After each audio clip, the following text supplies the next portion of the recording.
دوستو حیض کیا ہے؟ عورتوں کو حیض یعنی ماہواری کی سزا کیوں ملی؟ عورتوں میں حیض کی ابتدا کب اور کیوں ہوئی؟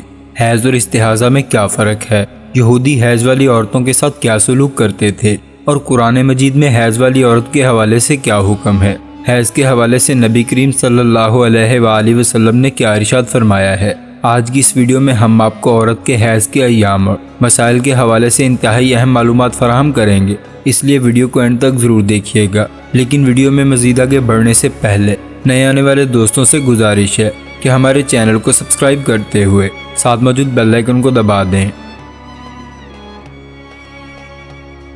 دوستو، اللہ پاک نے ہر چیز کا جوڑا بنا کر اس کائنات کے نظام کو مرتب کیا، جہاں دیگر جانداروں کے جوڑے بنائے تاکہ ان کی افزائش نسل ہو سکے، وہیں مرد اور عورت بھی بطور جوڑے کے پیدا کیے گئے، اور دین اسلام قبول کرنے کے بعد انسان پر احکام شریعت لاگو ہو جاتے ہیں، جن میں سب سے پہلا حکم نماز کا ہے۔ اس کے بعد روزمرہ کی زندگی کے مسائل اور ضروریات شامل ہیں، جن میں شرعی طور پر اپنی جنسی خواہشات کو پورا کرنے کے لیے نکاح کا مبارک طریقہ موجود ہے، لیکن بعض اوقات عورتوں کے مخصوص ایام چل رہے ہوتے ہیں جن میں وہ اپنے محرم کے ساتھ بھی صحبت نہیں کر سکتی، اور ان ایام کو حیض کے ایام کہا جاتا ہے، جن کے بارے میں قرآن مجید کی سورہ بقرہ کی آیت نمبر 222 میں اللہ رب العزت نے ارشاد فرمایا ہے کہ آپ سے حیض کے بارے میں سوال کرتے ہیں کہ حیض ایک گندگی ہے، اور حالت حیض میں اپنی عورتوں سے الگ رہو، اور جب تک وہ پاک نہ ہو جائیں ان کے قریب نہ جاؤ، ہاں جب وہ پاک ہو جائیں تو ان کے پاس جاؤ جہاں سے اللہ نے تمہیں اجازت دی ہے، اللہ توبہ کرنے والوں اور پاک رہنے والوں کو پسند فرماتا ہے۔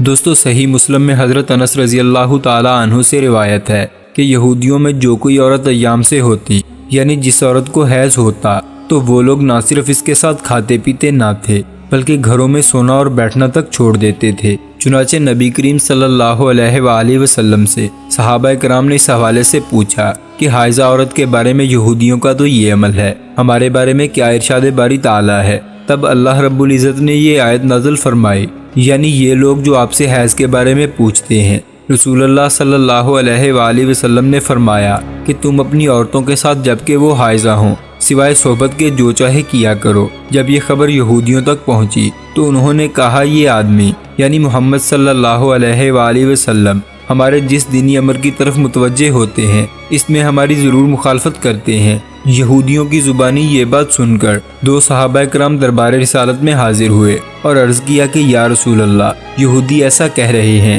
اور انہوں نے یہودیوں کا کلام نقل کیا، اور پھر انہوں نے یہ کہا کہ اگر آپ اجازت دیں تو یہودیوں کی موافقت کے لیے ہم اپنی عورتوں کے پاس ایام حیض میں رہنا اور بیٹھنا چھوڑ دیں۔ تو یہ سن کر رسول اللہ صلی اللہ علیہ وآلہ وسلم کا چہرہ مبارک متغیر ہو گیا، اور صحابیوں کو یہ گمان ہوا کہ آپ صلی اللہ علیہ وآلہ وسلم ان دونوں پر خفا ہو گئے ہیں۔ وہ دونوں دربار رسالت سے چل دیے۔ ان کے جاتے ہی رسول اللہ صلی اللہ علیہ وآلہ وسلم کے پاس کہیں سے تحفتاً دودھ آیا، تو آپ نے ان دونوں صحابیوں کو واپس بلایا اور انہیں دودھ پلایا تاکہ انہیں یہ پتہ چل سکے کہ رسول کائنات ان سے ناراض نہیں ہیں۔ دوستو، حیض سے مراد وہ خون ہے جو بالغ اور غیر حاملہ عورت کے رحم سے آتا ہے، جبکہ اس خون کے آنے کا سبب کوئی بیماری نہ ہو، اور اسی خون کے سبب کسی عورت میں بچہ پیدا کرنے کی صلاحیت موجود ہوتی ہے۔ اگر کسی عورت کو حیض یعنی ماہواری نہ آتی ہو تو وہ بچہ پیدا کرنے کی صلاحیت سے محروم ہوتی ہے۔ حیض کی ابتدا کے حوالے سے صحیح قول یہ ہے کہ اس کی ابتدا حضرت حوا علیہ السلام سے ہوئی، کیونکہ حضرت حوا نے جب شجر ممنوع کا پھل کھایا تو اس وقت سے یہ بیماری عورتوں میں شروع ہو گئی۔ بعض حضرات اس کی ابتدا بنی اسرائیل سے اور ان کی عورتوں سے منسوب کرتے ہیں، لیکن اس قول کو امام بخاری نے رد کیا ہے۔ دوستو، حیض کی کم سے کم مدت 3 دن اور 3 راتیں، جبکہ زیادہ سے زیادہ 10 دن اور 10 راتیں ہیں۔ اگر کسی کو 3 دن اور 3 رات سے کم خون آیا تو وہ حیض نہیں بلکہ استحاضہ ہے۔ اسی طرح اگر بیماری یا کسی اور وجہ سے کسی عورت کو 10 دن اور 10 راتوں سے زیادہ خون آئے تو وہ بھی استحاضہ ہے۔ دوستو، استحاضہ سے مراد عورت کی شرمگاہ سے نکلنے والا وہ خون ہے جو نہ تو حیض کا خون ہے اور نہ ہی نفاس کا، بلکہ کسی بیماری کی وجہ سے آتا ہے۔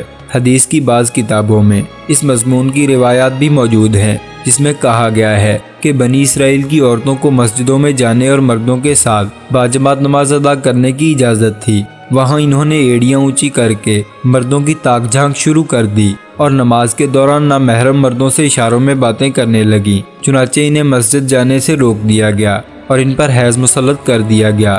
یہ روایت مصنف عبدالرزاق اور مسند اسحاق میں حضرت عبداللہ ابن مسعود، حضرت اسماء بن ابی بکر اور ام المومنین حضرت عائشہ صدیقہ رضی اللہ تعالی عنہا سے مروی ہے۔ ان میں بنی اسرائیل کے عہد سے عورتوں میں حیض کی ابتدا کی جو بات کہی گئی ہے وہ درست نہیں۔ بعض صحیح احادیث سے اشارہ ملتا ہے کہ عورتوں میں حیض کی ابتدا روزے اول سے ہے۔ حضرت عائشہ صدیقہ رضی اللہ تعالی عنہا حجۃ الوداع میں اللہ کے رسول صلی اللہ علیہ وآلہ وسلم کے ساتھ حج کے ارادے سے نکلی تو رستے میں انہیں حیض شروع ہو گیا اور وہ اس اندیشے سے رونے لگی کہ اب وہ مناسک حج ادا کرنے سے محروم ہو جائیں گی۔ آپ صلی اللہ علیہ وآلہ وسلم کو معلوم ہوا تو آپ نے انہیں سمجھاتے ہوئے فرمایا، یہ ایسی چیز ہے جسے اللہ تعالیٰ نے اولاد آدم کے لیے عورتوں میں لازم کر دیا ہے، اور اس حالت میں تم بھی وہی سب کرو جو ایک حاجی حج کے دوران کرتا ہے، اور مکمل پاکیزہ ہونے تک بیت اللہ کا طواف نہ کرو۔ دوستو، نبی کریم صلی اللہ علیہ وآلہ وسلم نے فرمایا، یہ وہ چیز ہے جسے اللہ تعالیٰ نے آدم کی بیٹیوں پر لازم کیا ہے۔ کچھ لوگوں کا کہنا ہے کہ حیض کا آغاز بنی اسرائیل کی عورتوں سے ہوا، لیکن اس معاملے میں نبی کریم صلی اللہ علیہ وآلہ وسلم کا ارشاد زیادہ معتبر ہے۔ دوستو، اگر حیض کے مسائل کی بات کی جائے تو ایام حیض میں عورت کے لیے نماز، روزہ اور تلاوت کلام پاک جائز نہیں، اور اگر ان ایام میں مسلسل خون نہیں آتا تو بھی یہ ایام حیض میں شمار ہوں گے، اور غسل کے باوجود بھی عورت طہارت حاصل نہیں کر سکتی۔ لیکن ان ایام میں عورتیں ذکر اور دعا کر سکتی ہیں، جبکہ نماز، روزہ اور تلاوت نہیں کر سکتی۔ اور اسی طرح رمضان المبارک میں عورت کے حیض یعنی ماہواری کے ایام میں جتنے روزے قضا ہوں گے، رمضان المبارک کے بعد ان روزوں کی قضا لازم ہوگی، جبکہ حیض کے دوران عورت کا نماز پڑھنا جائز نہیں۔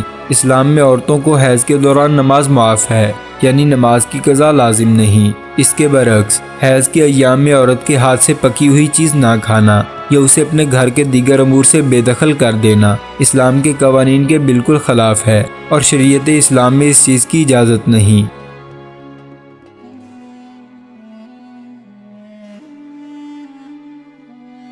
تو دوستو، آج کی اس ویڈیو میں بس اتنا ہی۔ کیسی لگی ہماری آج کی یہ ویڈیو کامنٹ باکس میں ضرور بتائیے گا، اور ویڈیو پسند آنے کی صورت میں ویڈیو کو لائک کرنا اور اپنے دوستوں کے ساتھ شیئر کرنا نہ بھولیے گا۔ اس کے علاوہ مستقبل میں مزید ایسی ہی دلچسپ ویڈیوز وقت پر دیکھنے کے لیے ہمارے چینل کو سبسکرائب کرتے ہوئے ساتھ موجود بیل آئیکن کو دبا دیں۔ شکریہ۔